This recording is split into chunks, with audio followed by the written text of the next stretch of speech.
बिस्मिल्लाहिर्रहमानिर्रहीम। अस्सलाम वालेकुम नाज़रीन, आप देख रहे हैं फुराम अंदर की बात फयाज राजा के साथ और आप देखते हैं मुझे मेरे यूट्यूब चैनल और फेसबुक पेज के अंदर। नाज़रीन, आज की इस वीडियो के अंदर मैं आपको 10 दिसंबर की सबसे बड़ी खबर के हवाले से आगाह करूंगा। लेकिन नाज़रीन, ये खबर 10 दिसंबर 2020 की सबसे बड़ी खबर नहीं है, बल्कि इस खबर का ताल्लुक आज से 20 बरस कबल 10 दिसंबर 2000 से है। ये क्या खबर है? इस खबर का ताल्लुक कैसे नवाज शरीफ के अपोजिशन की तहरीक को छोड़कर भागने के हवाले से है और कैसे हामिद मीर, जो कि इस वक्त नवाज शरीफ के सबसे बड़े फैन हैं, उनकी जानिब से नवाज शरीफ को गद्दार करार देने के हवाले से है। जी बिल्कुल नाज़रीन, मुल्क के अंदर वो सियासी शौक रखने वाले, वो लोग सियासत के हवाले से बात करने वाले और सुनने वाले वो लोग या वो नौजवान जिनकी उम्रें 20 साल से कुछ कम, 20 बरस से कुछ ज़्यादा या 20 बरस के आसपास हैं, उनसे आज की ये मैं वीडियो खुसूसी तौर पे शेयर करने जा रहा हूं और अपने उन नाज़रीन के साथ भी जो ज़रा बड़ी उम्र के लिए हैं, जो ज़रा बड़ी उम्र के हैं, ताकि उनको भी रिकॉल हो सके कि आज से 20 बरस कबल नवाज शरीफ कैसे अपोजिशन की तहरीक में, अपोजिशन की पीठ में छुरा घूमकर एक फौजी आमिर के साथ जो है वो डील करके मुल्क से फरार हो गए थे। जी बिल्कुल, नवाज शरीफ आज से 20 बरस कबल 2020 में एक सजा याफ्ता मुजरिम थे, जेल के अंदर थे। उन्हें हाई जैकिंग केस में सजा हुई। मुल्क के अंदर जनरल मुशर्रफ की हुकूमत थी, अपोजिशन जनरल मुशर्रफ के खिलाफ इकट्ठी थी। जमहूरी जमातें 10 से 12 उस वक्त की जो सियासी जमातें, जिसमें पाकिस्तान मुस्लिम लीग नवाज शामिल थी, पीपल्स पार्टी शामिल थी और जमीयत उलमा इस्लाम भी थी, और इसी किस्म की सियासी जमातें जो इस वक्त एक जमहूरी वज़ीर आज़म इमरान खान के खिलाफ एक नाम नहाद तहरीक चलाना चाह रही हैं, वो इस वक्त मुशर्रफ के खिलाफ इकट्ठी थी और सब ये कोशिश भी कर रही थी कि मुस्लिम लीग नवाज इसका हरावल दस्ता बने। कलसूम नवाज जो है वो मियाँ नवाज शरीफ की तरफ से जो है वो एक मुस्लिम लीग नवाज के रहनुमा के तौर पर इस जो अपोजिशन की तहरीक थी इसका हिस्सा था, कि अचानक एक दिन ये पता चला 10 दिसंबर 2000 को, जो कि मेरा सहाफ़त के अंदर भी पहला दिन था, मुझे आज सहाफ़त में भी 20 वर्ष हो गए। इस तरह से मेरी सहाफ़त का जो ताल्लुक है, जिस दिन मैंने सहाफ़त शुरू की उस दिन मियाँ साहब जो है वो जनरल मुशर्रफ से डील करके मुल्क से फरार हुए। इस तरह वो एक तारीखी दिन था। तो हुआ कुछ यूं कि इजलास चल रहा था कि अचानक उस इजलास के दौरान पता चला कि नवाज शरीफ जो है वो फौजी आमिर से डील करके भाग कर मुल्क से फरार हो गए हैं। मुस्लिम लीग नवाज के किसी रहनुमा को आगाह करना भी उन्होंने ज़रूरी न समझा, सिर्फ कलसूम नवाज सी को इस बात का पता था। तो इस मौके पर नवाबजादा नसरुल्लाह ने वो बड़ा मशहूर जुमला बोला कि उन्होंने उम्र भर जो है वो सियासतदानों के साथ मामला किया और सुरखरू रहे, लेकिन ज़िंदगी में पहली बार उन्होंने एक ऐसे ताजर के वादे पर यकीन किया जो कि उनके मुंह के ऊपर कालक मल गया और उनकी पूरी सियासी ज़िंदगी और जदोजहद को सवालिया निशान बना गया। जी बिल्कुल, नवाज शरीफ जो है वो अपोजिशन की तहरीक में छुरा घूमकर और आमिर जनरल मुशर्रफ से 10 बरस का मुआहदा करके कि वो आइंदा सियासत में हिस्सा नहीं लेंगे, मुल्क से फरार हो गए। और अब बात करते हैं हामिद मीर, जो कि सीनियर एंकर और सहाफ़ी हैं, जो कि इस वक्त नवाज शरीफ के सबसे बड़े ममदू हैं, उनकी तारीफ़ें करते हैं और अपोजिशन के साथ मिलकर इमरान खान की मुल्क की जमहूरी हुकूमत की जो जमहूरी हुकूमत है उसको जो है वो गिराना चाहते हैं। उन्होंने उस वक्त नवाज शरीफ को क्या कहा, उससे पहले और उसके बाद कई कालमों में वो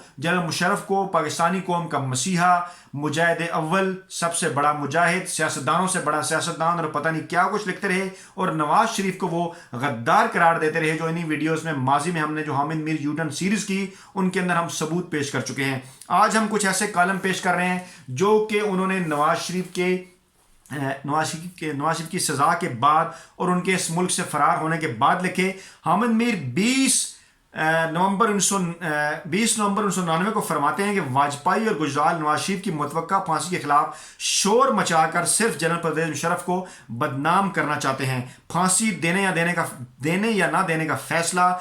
अव्वल आखिर एक अदालती इख्तियार है जिस पर तफसील से तबसरा नहीं किया जा सकता। फांसी बहुत ज़रूरी है, ये हामिद मीर ने कालम लिखा और इन बिटवीन द लाइन्स उन्होंने वो बात की जो करना चाह रहे थे। आगे जाके लिखते हैं, नवाज शरीफ सिर्फ जनरल परवेज मुशर्रफ के नहीं बल्कि पीके 805 के 200 दीगर मुसाफिरों के भी मुलजिम हैं, जिन्होंने पहली दफा एक ऐसी हाई जैकिंग देखी जिसमें हाई जैकर जहाज से सैकड़ों मील दूर वज़ीर आज़म हाउस में बैठकर ऐसे हालात पैदा कर रहा था कि जहाज भारत में उतर जाए। लेकिन जब जनरल परवेज मुशर्रफ के दबाव पर जहाज के पायलट ने भारत जाने से इनकार किया तो फिर इसे नवाबशाह जाने के लिए कहा गया। हामिद मीर लिखते हैं कि हो सकता है उनका ज़ाती ख्याल गलत हो और फांसी की सजा अगर अदालत ने दी भी तो परवेज मुशर्रफ उसे उम्र कैद में बदल देंगे। آگے جا کے وہ لکھتے ہیں کہ نواز شریف کا زندہ رہنا اس لیے بھی ضروری ہے، ذرا غور کیجئے گا، تاکہ احتساب کا عمل 1985 سے شروع ہو، کیونکہ اس کے بعد اکثر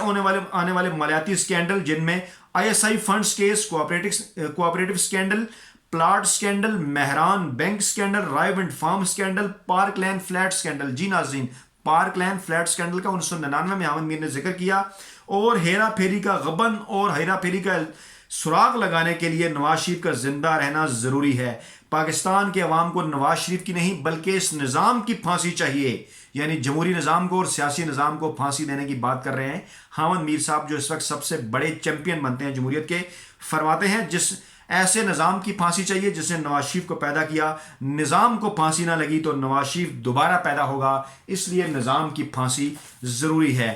7 اپریل 2000 کو نواز شریف کا مستقبل کے عنوان سے لکھتے ہیں، نواز شریف کا انجام صرف سیاستدانوں کے لیے مقام عبرت نہیں بلکہ پاکستانی جرنیلوں کی سیاسی فہم و فراست کے بارے میں بھی بڑا سوالیہ نشان ہے، یعنی وہ چاہتے ہیں کہ جرنیلوں کی سیاسی فہم و فراست بہتر ہو۔ فرماتے ہیں جنرل ضیاء اللہ کو جنرل غلام جیلانی نے نواز شریف کو پنجاب کا وزیر خزانہ اور وزیر اعلیٰ بنوایا، جنرل حمید گل نے انہیں ملک کا وزیر اعظم بنوایا، اور پھر یہی نواز شریف تھے جنہوں نے جنرل اسلم بیگ اور جنرل آصف نواز کے ساتھ مہاجرائی کی۔ بعد ازاں فاروق لخاری کی مخالفت میں جنرل جہانگیر کرامت نے نواز شریف کی بہت زیادہ حمایت کی، یہاں تک کہ 1997 کے انتخابات میں دھاندلی کا الزام اپنے سر لیا، لیکن نواز شریف نے انہیں بھی معاف نہیں کیا اور گھر بھیج دیا۔ جنرل جہانگیر کرامت کے بعد انہوں نے جنرل مشرف سے ماتھا لگایا اور الٹ کر نیچے جا گرے۔ نواز شریف کو 2 مرتبہ عمر قید کی سزا مل جانے سے پرویز مشرف کا امتحان ختم نہیں ہوا بلکہ ابھی جاری ہے۔ سزا کے طور پر نواز شریف سیاست کے لیے نااہل ہو چکے ہیں۔ کلثوم نواز اپنے شوہر کے خلاف فیصلے کو ناانصافی قرار دے کر سیاسی نابودگی کا مظاہرہ کر رہی ہیں،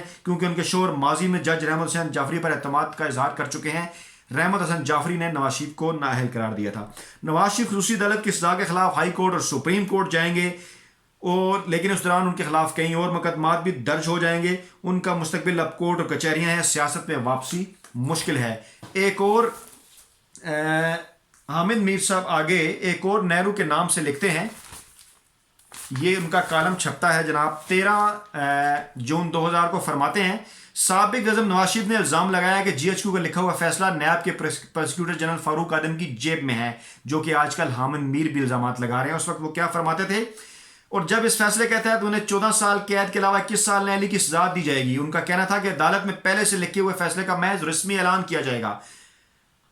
وہ لکھتے ہیں آگے چل کے کہ نواز شریف نے کوئی نئی بات نہیں کی، GHQ میں پہلے بھی ان کے بارے میں فیصلے لکھے جاتے رہے۔ کون نہیں جانتا کہ جنرل ضیاء اللہ کے مارشل لا میں نواز شریف کو پنجاب کا وزیر خزانہ اور پھر پنجاب کا وزیر اعلیٰ بنانے کا فیصلہ GHQ میں لکھا گیا۔ 1988 میں GHQ نے اسلامی جمہوری اتحاد بنوا کر نواز شریف کو اس کی سربراہی سونپی، لیکن انتخابات نے صورتحال تبدیل کر دی اور بے نظیر بھٹو وزیر اعظم بن گئیں۔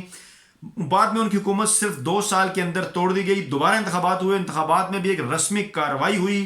کیونکہ پہلے سے لکھے ہوئے فیصلے کے تحت نواز شریف وزیر اعظم بنا دیے گئے، یعنی 1997 کے انتخابات کو حامد میر نے دھاندلی زدہ قرار دیا۔ نواز شریف کی سیاسی زندگی کا محض ایک سرسری جائزہ یہ ثابت کرنے کے لیے کافی ہے کہ وہ GHQ کے ذریعے اقتدار میں آئے اور GHQ کے ذریعے واپس چلے گئے۔ تو بالکل حامد میر صاحب، ہم بھی تو آج یہی کہہ رہے ہیں، بلکہ اس سے آگے بڑھ کے یہ بھی کہہ رہے ہیں کہ ان کی سیاست کا آغاز یہ صرف GHQ کے ذریعے نہیں ہوا، بلکہ آپ کی صحافت کا آغاز بھی اور آپ کے صحافت کا عروج بھی جو ہے وہ GHQ کے ذریعے ہی ہوا، اور اس کے بعد پھر جس جگہ پر جا کر اختلافات ہوئے وہ کبھی کسی نئی ویڈیو میں اپنے ناظرین کی خدمت میں پیش کریں گے۔ آج کی اس ویڈیو میں ہم نے آپ کو بتایا کہ کیسے میاں صاحب اپوزیشن کی تحریک کی پیٹھ میں 10 دسمبر 2000 کو چھرا گھوم کر ملک سے بھاگے، اور کیسے حامد میر نے نواز شریف کو غدار قرار دیا۔ نئی ویڈیو کے ساتھ جلد آپ کی خدمت میں حاضر ہوں گا۔ اپنا بہت خیال رکھیے گا۔ اللہ حافظ۔